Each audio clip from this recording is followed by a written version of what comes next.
Welcome back to the What's Your One More podcast. Today, I'm joined with Rob Chrisman from the Chrisman's Commentary. Thank you for being on the show today.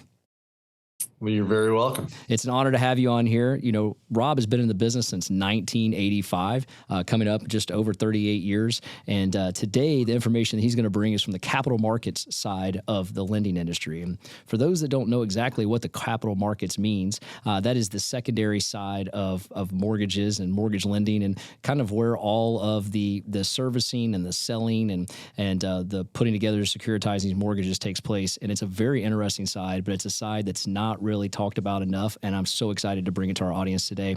Rob, thank you again for being on the show. You bet. So let's start with capital markets. Do you mind breaking that down a little bit better than what I probably just did there for our audience so they can understand that? Well, you did a pretty good job. Oh, so if you think about the secondary markets or the capital markets, the opposite or along those lines would be the primary markets. And when people talk about the primary markets, they are talking about loan officers or realtors dealing with the general public. That would be the primary market. You know, talking to borrowers face to face, processing the loans, underwriting loans, you know, that part of the transaction. The secondary markets are basically what happens after the loan closes and the borrower is in their home or has refinanced and has started to make their payments. And the secondary markets have to deal with what happens to the loan after that. Because if you think about lending companies such as Bank of England, you are a loan manufacturer. You are dealing with borrowers and you're taking in the raw ingredients of the appraisal and the credit reports and the you name it. You got it. And manufacturing a loan, and then Bank of England in turn sells that loan, because that loan is a miniature bond. Think of a treasury bond or a German bond or whatever. Monthly payments are being made. Instead of the U.S. government making those payments, it's the borrower making those payments. So they start making those payments. The question is, where are they making them and how and to whom? So the secondary markets involve selling that loan, just like selling a bond, to an investor. So you may have a money manager who works for the Florida State Teachers Retirement Plan, for example, and they have cash coming in and they need to deploy that cash. They need to invest it in something safe. So oftentimes, whether it's the Ohio State Troopers Retirement Plan or Florida or whatever, or a money manager in Taipei or Brisbane, Australia, they are looking at securities to buy. And some of those securities are backed by U.S. mortgages. And so what typically happens in the secondary markets and the capital markets, because that's where the capital is that bond is packaged, or that loan is packaged up with other mortgages and sold to investors around the world, whether it's a Fannie Mae or Freddie Mac loan or an FHA, VA loan or a non-QM or jumbo loan. Typically, those are packaged up and sold in the capital markets. So fantastic, eloquent job of breaking that down for us. And to kind of summarize for our audience, you could literally have a hedge fund that has mortgage-backed securities in your 401k or in some sort of other portfolio that you're invested in. Is that correct? That's correct. So, from our audience perspective, you actually get a mortgage, pay an interest rate on a mortgage, and then you may reinvest in other mortgage-backed bonds or securities that are in hedge funds that you're not even aware of. And I always find that very interesting, because I think when someone gets a mortgage, I think about their mortgage and only, what goes on with that, when reality is they're invested in other people's mortgages, whether they know it or not.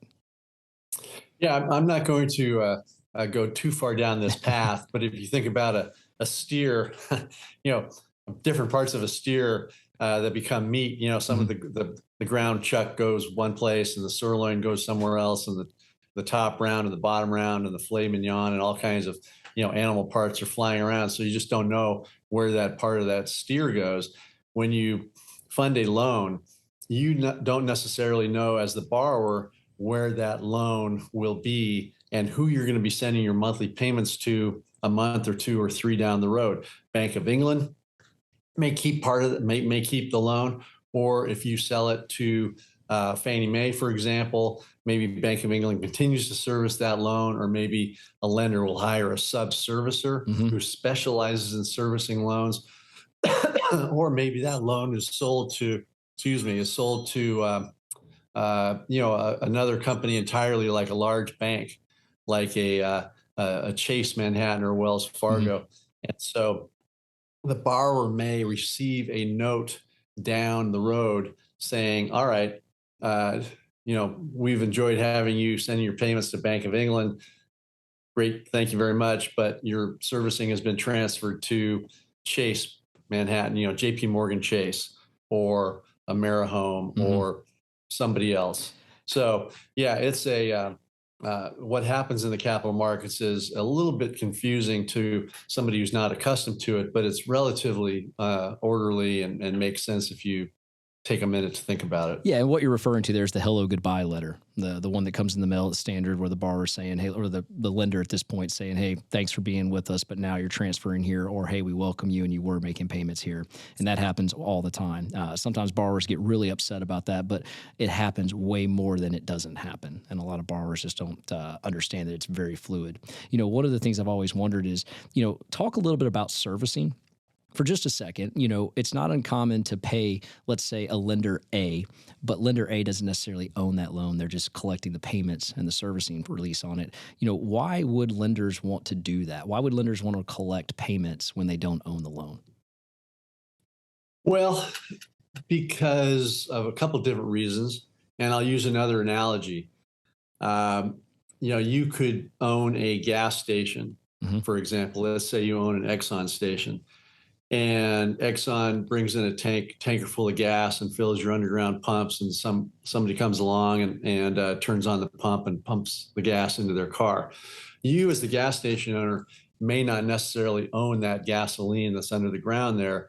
It's actually Exxon who owns it, and then goes into the tank of the motorist. Hmm. So when you are making payments as a borrower to, Quentin and Rob's servicing company, for example, what Quentin and Rob's servicing company does is they take in, let's say, a $2,500 monthly payment, and uh, Samantha Barr writes a check, $2,500, mails it to Quentin and Rob's company. We get that $2,500 check. Well, we don't necessarily own the asset based on the mortgage. We own the ability to service that loan. So I'll explain that more in a Hmm. minute here, but we get a check for $2,500. We go, okay, great. Samantha made her payment. We deposit the check for $2,500, and we take $2,490 of it and send it on to the Ohio State, teachers retirement plan, Right. or whoever actually owns that asset. And then we keep $10 for ourselves. Well, and I'm simplifying this quite a bit, Sure. but if we have enough mortgages and we're taking $10 out of each mortgage every month and sending on the remainder to whoever owns that bond backed by those mortgages, it can be a nice steady income for Quentin and Rob's servicing company. The mechanics are very similar to that. The numbers are a little bit different, Hmm. but it's important, I think, for viewers to know that whoever might own that bond may not be involved in collecting the payments. So, for example, a lot of people have retirement funds, or a lot of people own Exxon stock, and Charles Schwab gets a dividend on your behalf every quarter from Exxon or whoever. Hmm. And so they're the ones collecting and noting the fact that they received the dividend for Exxon in your retirement plan, but it's actually your retirement plan. You own the stock. Charles Schwab is just kind of keeping records for it. The same thing can happen with servicing, because the cash flow, whoever owns that bond, and let's say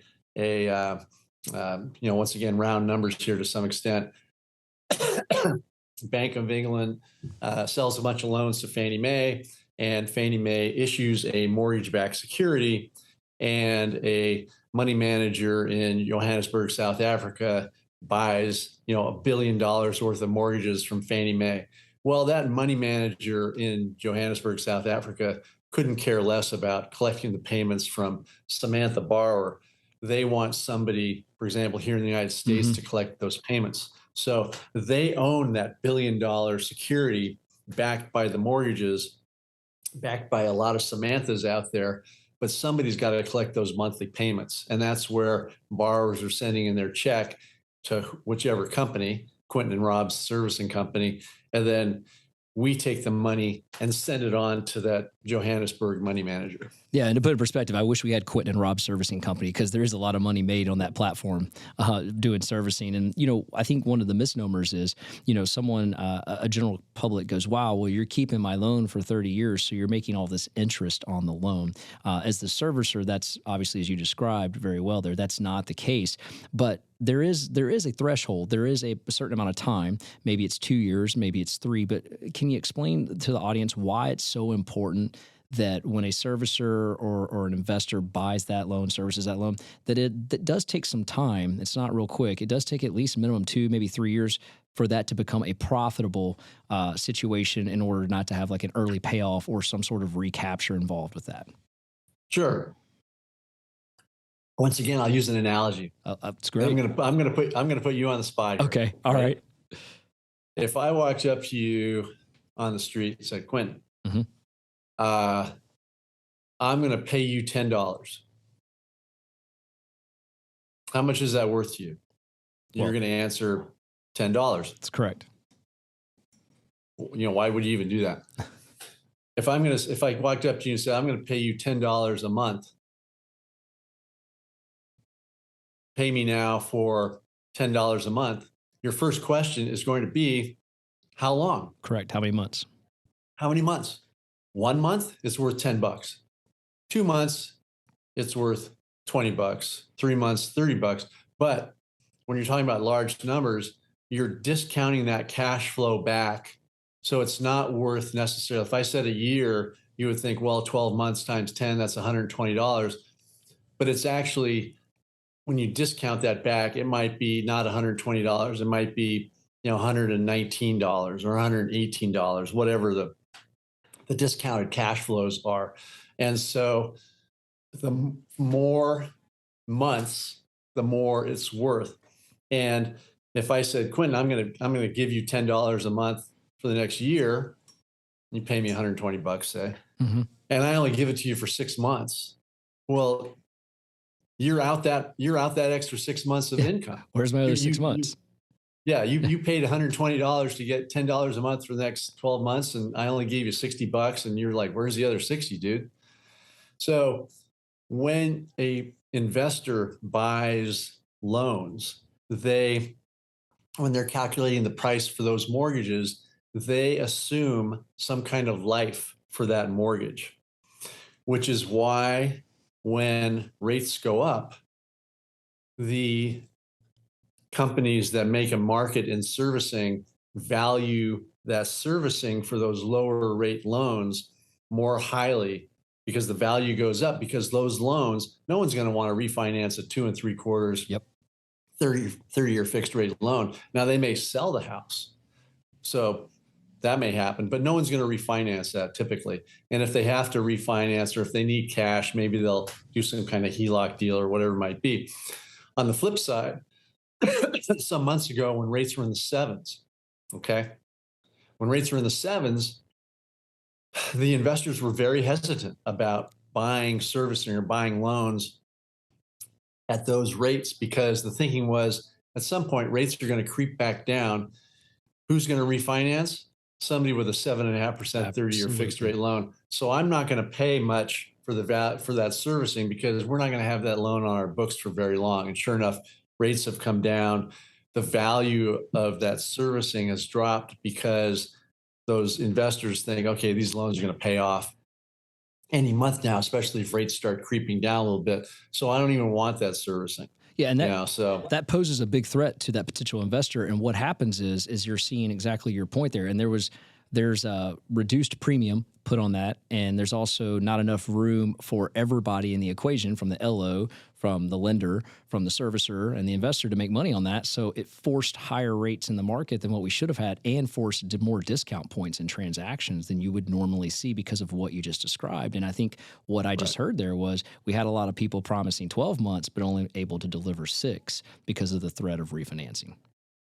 So yeah, that's exactly right. You summed it up well. And so I think, from our audience perspective, for all of the real estate agents and lenders that are listening, and even the general public, if you bought a home in the last 8 months, you lived what we just described there. And as rates are kind of creeping back down, a lot of that disparity is being removed, that differential, that unwanted differential in the market's being removed, and you're seeing less discount points and more favorable rates because of that, and more attractiveness to the secondary market too. So that kind of leads me to my next question. A lot of those rates increase, contrary to the news, is not because the Federal Reserve raised the Fed funds rate. That might be a byproduct, but that's not the direct reason why. Mainly, you're going to see is because of inflation and the way it's been roaring. And now we've started to see it kind of come back down because obviously it's a 12-month lagging index. But do you think we've peaked at inflation? Do you think it's going to keep coming back down? Do you think we're going to continue? Like once we get past really May and June of this year, we're starting to replace lower readings per month at that point. Do you think we continue to come down, or have we hit like kind of like a stagnation type area right now with inflation? When is this being aired? Fair question. So for the audience, we're recording on January 19th. This will air at the end of the month. Okay. I asked that a little kind of tongue in cheek because when some things people will make a forecast, and then I could sit here and say, well, we're done with inflation, and then the consumer price index comes out next, and suddenly that prediction has gone out the window. We got a false reading. But I will say that we've seen 3 months of very good inflation news, both at the consumer level with the consumer price index and with the producer price index, the PPI. Yeah. And so it is thought that the Federal Reserve, who doesn't set interest rates, doesn't set mortgage rates, by the way. Correct. Most people know the Federal Reserve as lending stability to the banking system, which it does, but the Federal Reserve has been in the headlines because the FOMC, which is the Federal Open Market Committee, which is the operating arm of the Federal Reserve, has been raising short-term rates. And the question is, why has it been doing that? Namely, to combat inflation. So the Federal Reserve does not set mortgage rates, but the same factors that motivate the Federal Reserve to act also impact the bond market. So if inflation appears to be out of control, the bond investors say, whoa, this isn't good. Inflation isn't good. Too much inflation isn't good. A little bit's okay, but it's not good. And so they act differently than if things are stable. With the Federal Reserve, they've been in the headlines almost constantly in terms of the financial markets and the mortgage market and so forth and so on. If you go back to, let's say, early 2020, nobody was predicting a pandemic. Nobody was predicting the housing market would skyrocket. Nobody was predicting rates would plummet. But that's exactly what happened. We get hit by the pandemic. Rates go down because the Federal Reserve says, whoa, we need to, in order to create stability in the U.S. economy, we're going to lower rates, make it easier to borrow, and try to stimulate the economy a little bit because people are hunkering down. And when you hunker down, you're not going off to vacations in Europe or Omaha, Nebraska. So you're dealing with a market that the Federal Reserve was saying, wow, all right, we need to do this. We need to lower rates, keep things going. The pandemic wears on, and suddenly as the pandemic is winding up, and let's just say the pandemic has ended, and I'm sure there are people listening to this who think there never was a pandemic, and I'm sure there are people on here who think we're still in the middle of there's tens of thousands of COVID deaths a month, and we're still in the pandemic. But anyway, let's just say, because I can walk through an airport without wearing a mask. Let's say the worst part of the pandemic is over with. Agreed. Anyways, we were coming out. You had millions of families, not only in the United States, but around the world, with a lot of pent-up demand to go out to Olive Garden or go to Disneyland or go see, Uncle Lester in California, whatever it might be. I did have an Uncle Lester, by the way. But the fact of the matter is you had a lot of pent-up demand out there from millions of people, billions of people around the world. And so as the pandemic was winding up, inflation started to become an issue because people started emerging and they wanted to do all this stuff, and they started going to restaurants and going on trips and buying, new shoes and so forth. So demand for goods and services went up. The labor market got constrained, and so prices started to go up, and the Federal Reserve said, whoa, this isn't good. We're going to start raising rates. And that's exactly what we saw right at the end of 2021 and into 2022. And the Federal Reserve was definitely playing catch up in early part of 2022. Agreed. Trying to, slow the economy down a little bit. Now it is finally having an impact because the inflation numbers that we've seen over the last 3 months have actually come down. They've been better than expected. So it appears that the actions of the Federal Reserve are having an impact on the U.S. economy. Because if you think about the U.S. economy, it's like an aircraft carrier, or times a million aircraft carriers. It takes a while to turn, it takes a while to stop, takes a while to do things. And so the actions that the Federal Reserve has been taking have had a cumulative effect on things. It's taken a while, but now we're seeing the result of that. And now what we're going to start seeing, I think, in the press is, gee, are we going to have a soft landing, for example? Yep. Are we going to plunge into a recession? Or can the Federal Reserve engineer some kind of soft landing that doesn't drive the economy into a recession? I think we're starting to have some optimism that that's exactly what we're seeing, because we've been talking about having a recession for a long time. I just don't see it in the jobs numbers. Certain parts of the economy are slowing down, but still the economy is humming along, and gross domestic product is good. Like I said, the employment data has been good. Inflation's been okay. So I don't necessarily personally think we're going to go into a deep recession. Maybe it'll be a shallow recession, or maybe we won't see much of a recession at all. But that's exactly what's pushing rates these days. Yeah, there was a lot to unpack there, and I just kind of want to circle back. One of the things that I think about with the Federal Reserve and what they're having to do is every time they do a rate hike, that takes 120 days, 180 days to cycle through this massive U.S. economy. It's not instantaneous by any means. And as you well described, they're this million-time size aircraft carrier, the largest economy in the world. It takes time for it to make its way through there. And we've had, I think 6 rate hikes during that time, and we're probably just now seeing the results of, some may argue only 3 of them. The other ones have not even made their way through yet, and we're already seeing positive signs of inflation coming down, which bodes the question of, when the Federal Reserve here meets in a couple of weeks, is their ideology they go to a quarter, do they stay the course at a half a point? That'll be interesting to see how that goes. But I think Wall Street wants to see them go to a quarter or nothing at all at this point, which brings up a question I was going to ask you. As we've been doing all of these things during 2020 to help the economy, mainly infusing a lot of money into the economy. And as you mentioned, a lot of people received that in their mailboxes. A lot of companies got PPP loans. A lot of pent up buyer demand was happening. And then it just kind of went out there. And this velocity of money became very great and rampant, which is added to inflation. Do you think the Federal Reserve, by raising rates as quickly as they have they put a stress on the national debt I think I looked at this morning is about $31.5 trillion. Is there a notion that the debt servicing on that becomes too expensive the more we continue to raise these rates? Well, I have 2 answers to that. Okay. The quick answer would be yes. But if you think about it, or if I think about it, if one thinks about it a little bit, the U.S. government in some ways is like a household. And I'm sure you've had borrowers come to you in the last few years, especially 2020 and 2021, who their monthly payment was $2,500 a month, and you were able to, through refinancing them through Bank of England, get them down to $1,800 a month. And so they save $700 a month. And when you take that over the year, they save $8,400 a year. Well, that's a car payment, or that's a new car, or whatever it might be, or that's a community college education, whatever you want to say about it. You save them, visible money, sizable chunk of funds. Well, just like borrowers, millions of borrowers have been helped during 2020, 2021 by refinancing their debt into lower rates.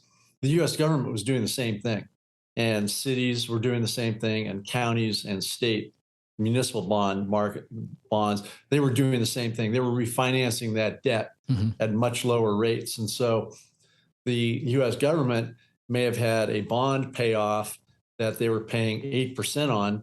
And when they can refinance it at 2% or 1.5%, they can save a lot of money, just like households save a lot of money by refinancing. So the quick reaction is, yeah, the U.S. economy is strained. Gee, all this debt, there's trillions and trillions of dollars of debt and so forth. But the U.S. government, I think, has done a very good job of refinancing a lot of their debt and lowering their monthly nut, as it's called, and making it more affordable. So I think we're on much better footing as a government, just like a lot of households are on a much better footing in terms of being able to just deal with their monthly cash flow because they were able to refinance. The U.S. government has done the same thing. So are you suggesting that some of the debt we have outstanding with other countries, we were able to refinance that as they lowered their rates as well, and as well as our own internal debt? Right. That's a great thought. I have not thought of that, and I haven't had that brought to my attention. I've asked that question countless times. So that's a wonderful answer and something new that I'm an aha moment I'm immediately taking away from this. So that's fantastic. You mentioned soft, hard landing. For our audience, a soft landing would be something ideal where we have no recession. The Federal Reserve, when they say soft landing, they mean like landing a plane softly. That's the analogy there. And a hard landing would be like landing a plane with no wheels. That'd be the description here, and no one wants that. But in between there, you mentioned the word recession, and for years, historically, the definition by itself is 2 negative GDPs in a row, and then it's deemed later on by an outside agency. But it appears that the goalpost right now in that equation have been moved a little bit because there's a lot of people saying, well, we're not in one, it didn't happen at all, and then we had this third quarter GDP number rise up, which a lot of people will argue there were some things in there that caused that, like the U.S. dollar being so strong because of inflation and the oil and the trades that we made on that, and then also lowering some of the cost of that as well. So, are your thoughts? Are we in a slight one right now, or are we not? There's a economics joke about a depression. The definition of a depression is when you're out of work. Recession is when you're out of work, and depression is when I'm out of work. You could use that somehow with regard to the soft landing or the hard landing. The recession to some extent is psychological. Okay. To some extent is actually numerical and statistical. And you termed it very well by saying an outside agency, and I forget the acronym for the agency, but they come in later and look at the past and say, oh yeah, we were in a recession, in January of 2023. I'm a big fan of behavioral economics. When I think about myself, which I do every day, but in terms of where my mind is, like, if I need a pair of pants, or if I want to buy macaroni and cheese, or if I want to go, have a cold beer at the local bar, what goes through my mind when I think about those decisions? If I want to take a trip to Switzerland, for example, do I not do it because I'm afraid I'm going to lose my job, or because it's too expensive? How am I reacting to what's going on around me in terms of my, economics, of my buying decisions, what I'm doing financially, where am I putting my money, my savings? And I like to think that I'm kind of indicative of millions of people around the United States who are making those same kind of decisions about macaroni and cheese, or vacations, or buying new pants, or whatever it might be, etc. Yeah, going to Starbucks. Do I want to pay, $8 for a latte? Well, heck no. I'm gonna, I can. That's Starbucks, but yeah, this is a homemade one here. Yeah. So the fact of the matter is, when I go to a restaurant and I see the restaurant's full, or I go to the local tavern and the tavern's full, or if I go to the airport and the airplane's full, or if I go, on the ferry ride across the San Francisco Bay, or off to Staten Island in New York, and the ferry is full, I think, all right, people are making kind of they have the same mental outlook that I have in terms of spending. And yeah, the ticket on the Staten Island ferry went up, but it's still full. and the airline tickets may have gone up in price, but the airplane's still full. So I think that what we're seeing is a lot of the savings that accumulated during the pandemic are now being spent. I'm going to throw this question back to you a little bit here in a few minutes or a minute or two, because I've heard that borrowers that a lot of lenders are seeing now have run up their credit cards and so forth. So I'm going to ask you that in a second. But in terms of the economics and where we stand, and if we're in a recession right now or not, I just don't see us being in a recession. Things have slowed in certain parts of the economy, especially high tech. It's important for people to know, though, that the stock market is not the economy. Yes. All right. The stock market is not the economy. So stocks may go up and down. Tesla stock, I don't care about Tesla stock. I don't own any Tesla stock. It's plummeted. I feel sorry for everybody who had their entire retirement plan in Tesla stock or whatever stock, Rivian trucks, whatever it might be. So certain parts of the economy has slowed down. How many iPhones do we really need? Or how many new laptops do we really need? But a lot of parts of the economy seem to be doing okay. Some of the basics like, water stocks or food stocks or whatever it might be, some of the staples that we need every day, people are willing to pay to go have an $8 beer or a $15 beer at a ball game. They're okay with that. They're still, they're still going to the NBA games or playing football, watching football or whatever. They're still doing that.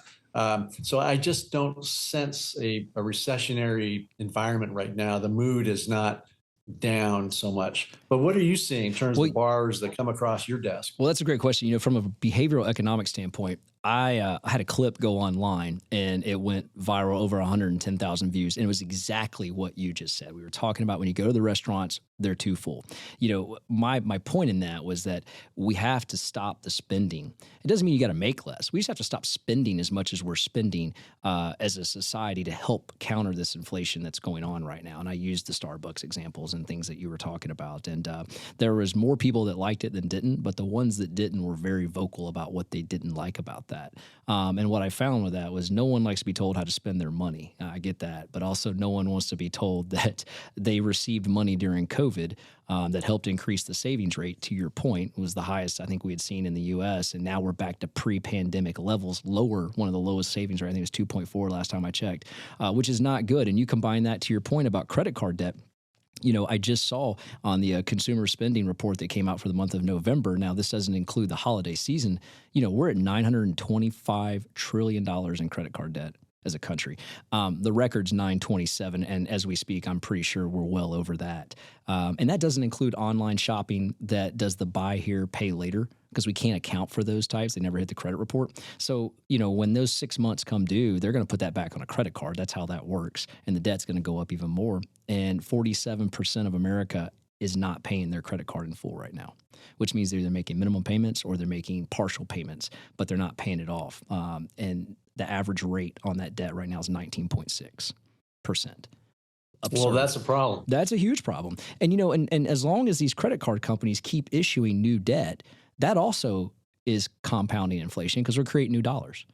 And I mean, they keep adding more debt to the revolving credit card cycle. We're adding new dollars. A lot of people don't even consider what you mentioned earlier, but all the refinancing, all the new purchasing, that's adding new dollars to the financial system. And so when a new credit card is issued or the debt limit is extended on that credit card, you're adding new dollars, thus adding and compounding to the inflationary problem. And now we're doing that at 19.6% average. So bodes the question, let's quickly dive into this real quick.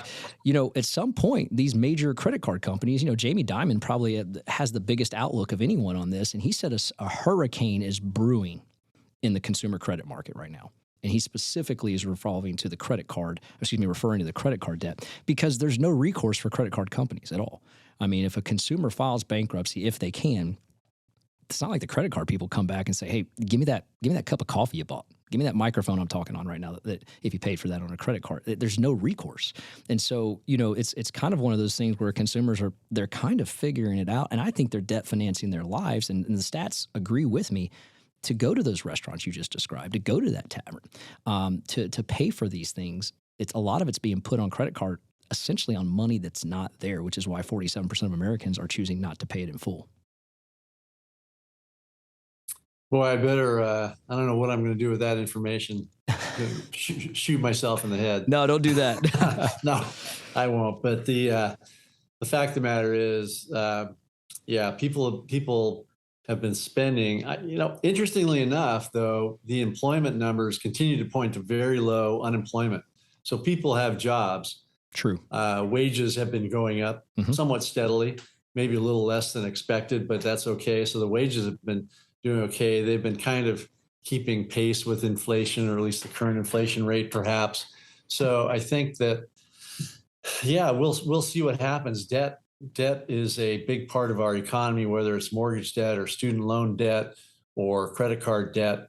Governments have debt. So, yeah, the numbers that you mentioned there are truly, eye-opening. Yeah, they're staggering. And, the thing about wage inflation you said I thought was interesting. I was guilty of this probably 6 months ago. I thought that might have been adding to some of the inflation, but the reality is wage inflation doesn't hurt the economy as long. Let me back up. It doesn't hurt inflation or add to it as long as that money's not being spent at the level that it's being raised. If people would just save their money, right, if they could, and not have to spend it due to their habits, that we wouldn't have that sector worrying about inflation. But because the spending is happening at the same rate in which the wages are going up or maybe even higher, that's when wage inflation starts to come in the conversation, not necessarily wage inflation causing or adding to inflation. I recently stumbled onto that one and thought, wow, Q, you messed that up. So have you, throwing it back at you again, have you had to deny some borrowers a loan or tell them to come back in a couple months and work with them in lowering their debt because of their debt levels? Absolutely. Yeah. Our organization, and it's across the industry, I believe most people are dealing with either, and some just, what's crazy is the first thing that gets attributed to that is the rise in rates, right? They go, oh, it's affordability in the rates. I think if we actually dove into those applications, we would recognize it's a combination of the rate increase and the debt load that's been taken on, not just in credit cards, but even the average car loan. The debt load that people, I've been doing this for 21 years. And when I first started, if you had above a $500 car, like a $500 car payment was a big deal. I can't find those on a credit report right now. They don't exist. You've got people that are settling into, I always joke the 900's the new 500, and it's absurd. Some of the debt that's being put out there, and it's really kind of it's stopping people from affording some of these new home prices that have kind of increased because of COVID. Not good. Yeah. So as we move in here, and you talked about rates, you hinted around this earlier, and I kind of want to talk about this because this is interesting to me. Do you think rates continue to come down? Do we see rates get down into the fives, maybe even the low fives? And is 5 the new 3, or do you think we go below 5? I would be truly shocked if we went below 5. Okay. We shot up, into the 7s some months ago. We've come back down into the 6s. And depending on the program, we're just talking about 30-year. We're just talking generic 30-year Fannie Mae, agency 30 years. Generic, yes, not some 3-1 or 5-1 intermediate arm. So rates have come down, and you have to ask yourself, lower rates are nice, but why have they come down? You can come down, rates can come down because of a pandemic, right? Because everybody stops spending and the economy grinds to a halt, and you try to lower rates to help spur the economy on. Rates can come down because inflation is very much under control.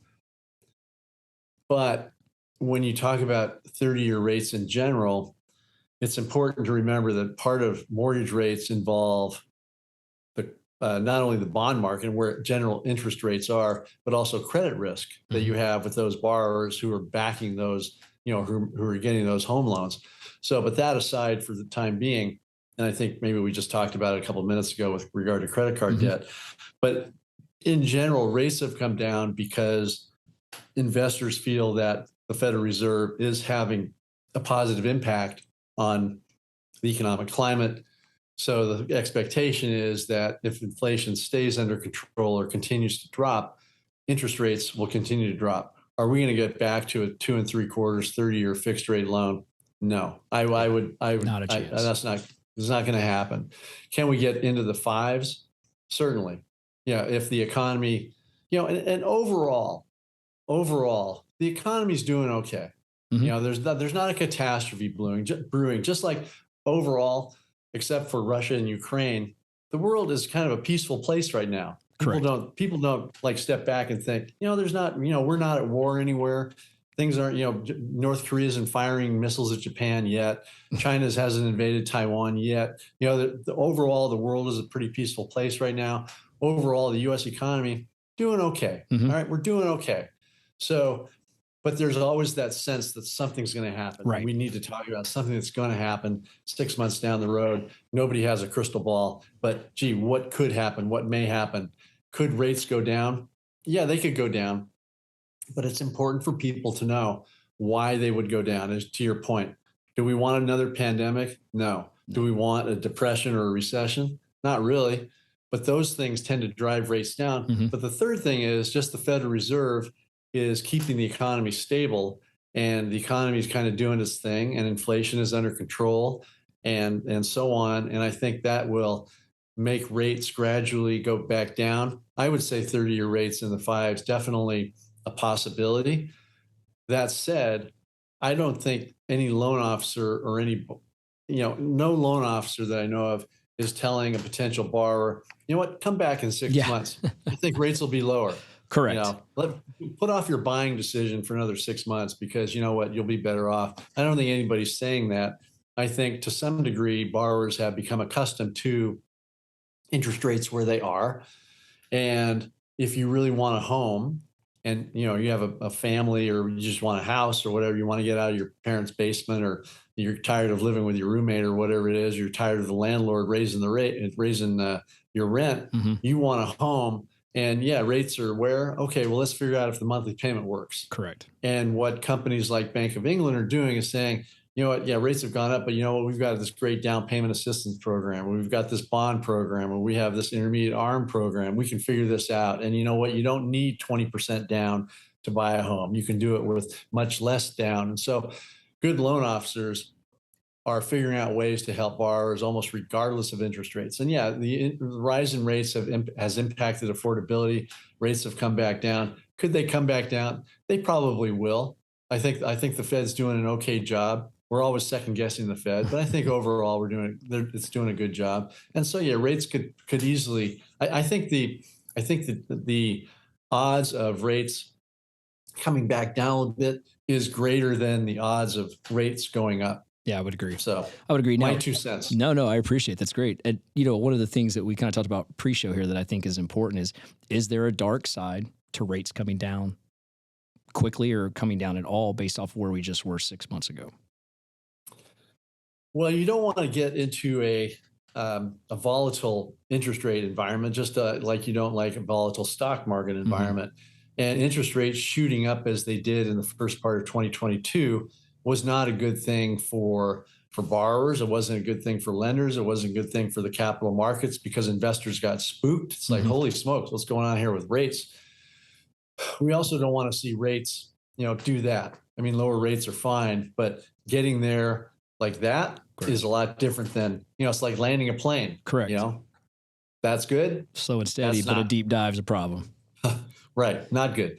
So you have a situation where, once again, you think about what's going to cause rates to do that. Well, you don't want a pandemic. You don't want a recession. You don't want a depression. You just want a stable environment with low inflation. And I think that's what we're getting now.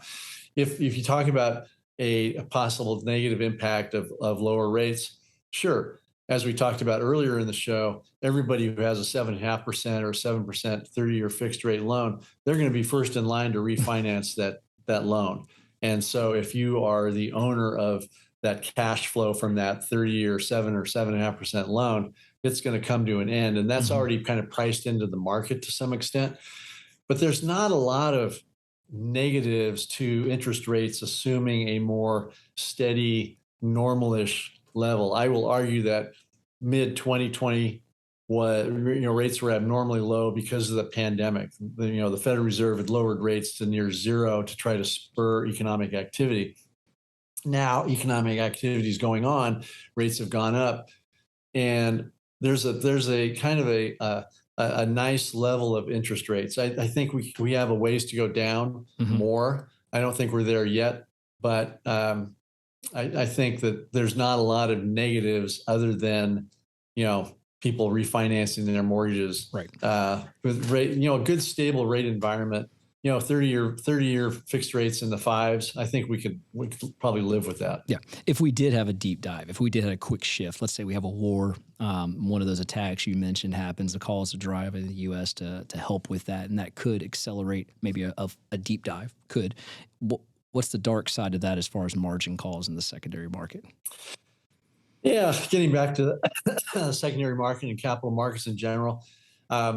If you have now I don't know how deep you want to get into hedging a mortgage pipeline, but Might be if a little you much. own what's I that? said we might be a little much for the audience, but I love it. I know what I love it. Well, if you have sold a bond to Morgan Stanley or Goldman Sachs or some investment bank and you've sold it at this price, and they expect you to deliver a bunch of mortgages at that price, and suddenly rates have gone down and you don't have that bond to deliver, Morgan Stanley or Goldman Sachs is going to come back to you and say, hey, make up part of that difference now, because that's a big difference and we want to make sure that we at least get some of that money now. And when you talk about margin calls, that's basically what a margin call is. That could happen. That has to be pretty dramatic, because typically you're dealing with instruments, bonds that are every month are settling at a certain price, January, February, March, April, May. And so you kind of scale into it. So the margin calls that we saw back in early 2020 or mid 2020, that was because of the dramatic market shift. And you're right, that could happen again, but it's highly doubtful unless once again we get, the pandemic flares up again, or something happens to really drive interest rates down. So yeah, I think the likelihood is pretty slim of that happening. No, I agree. Steady and declining ever so slightly per month is probably the realistic aspect. But you going back to, you mentioned the economy's in good shape, and you talked about early 2020 when the Fed worked to get rates basically to zero, just a little bit above it. It really sparked economic growth, economic activity. Is it fair to say that, not referring to the economy, but to the stock market, as these short-term rates are continuing to rise, does that detour the stock market from borrowing more short-term money and creating more activity, more jobs per se, more products, more facilities? And does that affect earnings? Is that what we're seeing show up in the earnings sector here in some of the first quarter earnings that are coming out? And maybe even the second quarter, they're going to be negative because they've been propped up on so much, opportunities that now those opportunities may not be taken advantage of at this rate cost that the Federal Reserve has kind of helped rise a little bit. Well, I guess we'll find out, right? But I think that the stock market, once again, the stock market is not the same as the economy. And Correct. So what's going on in with certain segments of the economy, Apple Computer or Amazon, or, I saw a headline this month, Microsoft laying off 5% of its workforce, 10,000 people. That's a lot of layoffs. And Microsoft, I don't know when the last time you bought any Microsoft a Microsoft product was. It's been a long, long time for me, if ever. Same here. But there could be some of that fluff that we'll see in the earnings that come out, but we won't know that until April and May of this year. But it could happen. It could happen. I'm not gonna say it won't. Okay, fair enough. Now, I love this question because you are in a position where I think anyone could answer it probably better. No one could answer it better than you. Moving into 2023, I'm setting you up here, so I apologize. But moving into 2023, all right, I feel like there's a lot of consolidation that's happening in our industry right now. I feel like, these cycles happen, and we've got out of the crazy cycle. And now, there was innovative, crazy, and then consolidations before we get back to normal. And all industries go through this. But I feel like our industry right now is on the verge of the consolidation phase, and also maybe lenders just getting out of the market phase. Do you have any predictions for 2023? Do you believe there'll be more consolidation and more lenders get out of the industry? I do, and you're looking. I do think that, and you're talking about the lending industry or the vendors that supply correct. Those lenders. Yes, sir. It may even happen in the real estate industry in terms of companies that are merging to take the best and brightest agents and the back office support and so forth, marketing efforts. I think we've seen a fair amount of that in 2022.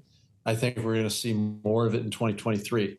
The fact of the matter is the lending environment, we're supposed to be, the MBA thinks we as an industry will do about $2 trillion in 2023. Okay. That's about half of where we were in 2020 and 2021. It's down some from 2022. The companies, a lot of companies, smart companies, have made the necessary cuts they need to make in order to at least break even, if not make a little money, especially if rates go down a little bit and volume picks up a little bit. But you have a situation where owners may not want to go through another business cycle. Maybe they've had enough. Maybe they don't want to just break even with their money right now. Maybe they have a friendly competitor in another state that if they combine accounting departments and capital markets departments and marketing departments and so on, there can be better economies of scale. And so they agreed to merge two companies into one, and therefore they become even more efficient. I think that some companies out there, the larger lenders, retail lenders, are definitely interested in picking up good branches elsewhere and good loan officers elsewhere. I think that's going to continue.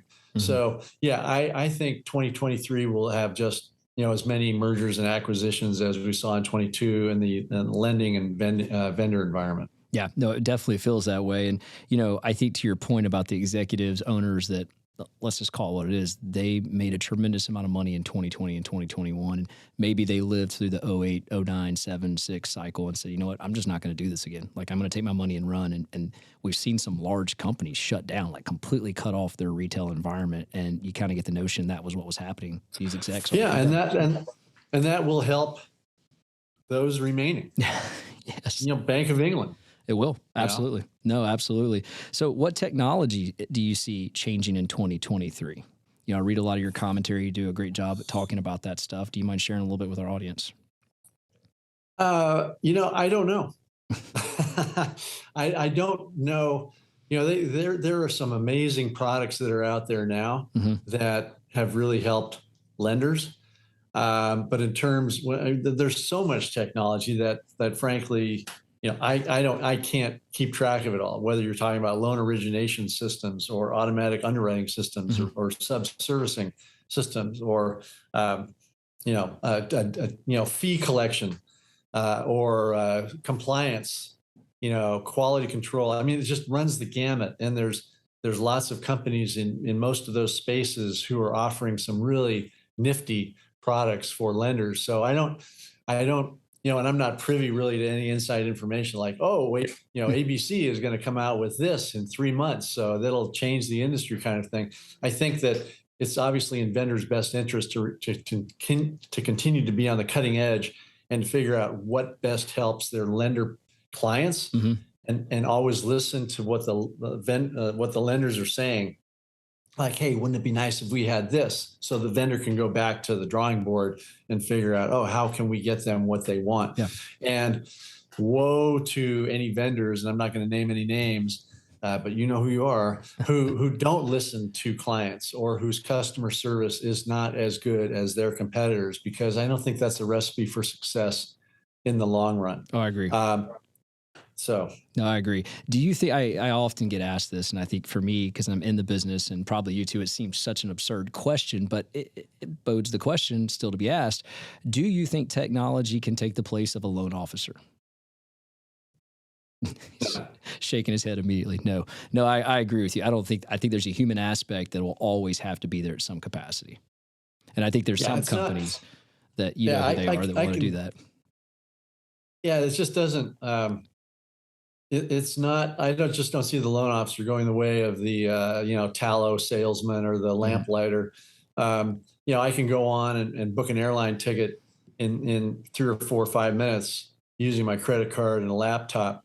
But there's so much difference between a refinance or buying a home and buying an airline ticket. And if we found out anything during the pandemic, it's how important the personal touches in explaining the process and holding borrowers' hands, it's very, very important. And to have a subject matter expert in your camp, if you're a borrower, especially a first-time home buyer, to have that person there, not necessarily answering calls at 11 p.m. on a Friday night, but just to explain what is an escrow holdback account, Yeah. or what is mortgage servicing, or why do I even need an appraisal? Things like that. People like to hear the answer from people. I completely agree. When we're talking about loan officers, something that I always wonder if and when this is going to happen. When does compensation for loan officers go from volume to units? What do you think about that? By the way, how much time you got, buddy? Yeah, no, it's an interesting question because, I run a division and it's no secret, been doing that for quite some time. And I often ask this question. It's almost like no one wants to do it first because you'll get slaughtered by recruiting. But it's something that I think you almost wonder, does the industry look at that as a whole at some point? Sure, it does. You can see some changes that have taken place over the last few years. If you look at the bank or credit union model, depository bank, they pay their loan officers much less. Oftentimes, if you're an originator at a credit union, maybe you're making $4,000 a month and so much per unit. Banks are you can do very well with depository banks, but still independent mortgage banks are much higher. But then you get into companies that are changing compensation based on lead source. Correct. Gee, Quinn, if we're going to give you your leads, we're not going to pay you whatever we were paying you on those. So you have the ability to get leads coming through the door, but they are taking part of your compensation and putting that into marketing, for example, lead generation. So we're going to pay you less, but you're going to get more leads. Or you can do it the old-fashioned way. We're going to pay you the old scale, but you're going to have to go out and hunt and kill your own, figure it out. And so there are different things that are going on in the industry with regard to compensation, but you're right. Nobody wants to be the first penguin in the water. That's right. As it were, in terms of, we're going to cut everybody's compensation.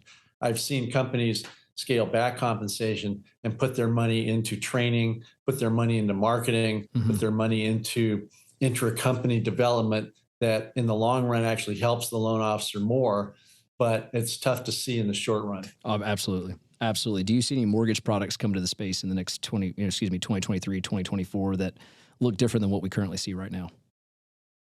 No, there's talk about 40-year mortgages, but really it's just tweaks on the existing 30-year mortgage. And last year, intermediate arms were hot, 315, 171, when the yield curve was steep and rates were going up. And so those intermediate arm loans looked very attractive from a rate perspective, but that died down with the yield curve changing. But no, I don't see any new products. I think companies are getting better at looking at, things like non-QM, jumbo, bond programs, and so on, construction to perm. Companies are opening up reverse mortgage divisions. So they've got this manufacturing facility. The question is, how can they best utilize it, keep people employed, and help any clients that come through the door? Yeah, no, that makes sense. And I think a lot of our audience probably, when I ask that question, I think the fairness is there's a lot of products that sit on the shelf, if you may, in the capital markets and in the agency side. Like the 2-1 buy down that got all the rage at the beginning of the year, that's been a product before. It's not like we haven't seen that in the industry. And then it comes back out. 40-year product, that's a product we've seen before. We're just bringing it back out to the public. These aren't new products being created, just to create some clarity for our audience here. It's just when they make their way to the market again. Last thing here as I end with, we have a slogan around here that we use is the news is not your friend. And we think there's a lot of negativity, a lot of noise in the industry.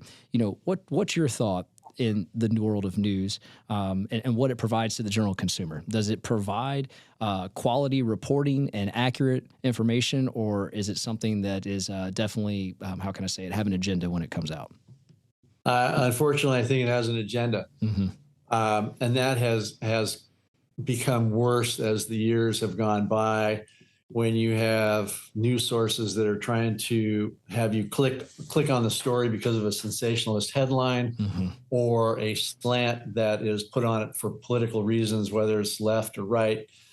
The there are so many news stations, whether they're on the radio, TV, in print, this 24/7 news cycle. You have thousands and thousands of people who are spitting out information and news sources that are out there who are trying to get you to watch or listen to them. And it's important for people to be discerning when it comes to where their news comes from. I tend to just look at the headlines and make up my opinions from that. But some of the headlines can be misleading. Home prices plunging. Well, when you actually read the story about home prices plunging, it's actually the appreciation rate has slowed from, we were up 20% in 2020 and up 20% in 2021. And so appreciation is going to slow to 5%. Well, that's not, it's plunged, but you know what? I'm fine with 5% appreciation. Right. But I looked at that headline and thought, oh my gosh, what's plunging here? So I think I wouldn't necessarily say the news is not your friend, because the commentary that I put out every day, www.robchrisman.com, I try to give people the facts and let them make their own minds up about what those facts how those facts may influence their lives and their lives of their borrowers. No, it's wonderful. We always say, read the headline, dive deeper, and look who the author is and research that author before you start really kind of absorbing what they're wanting you to understand. And in your case, at the Chrisman report, or Chrisman commentary, excuse me, how many you have is it over 80,000 subscribers to that newsletter? Thereabouts. Yeah, I mean that's you're an avid source for our industry, and it's greatly appreciated on my front. I definitely enjoy the commentary you put out, and if you're a lender, you probably see it in the Mortgage Daily News that comes out.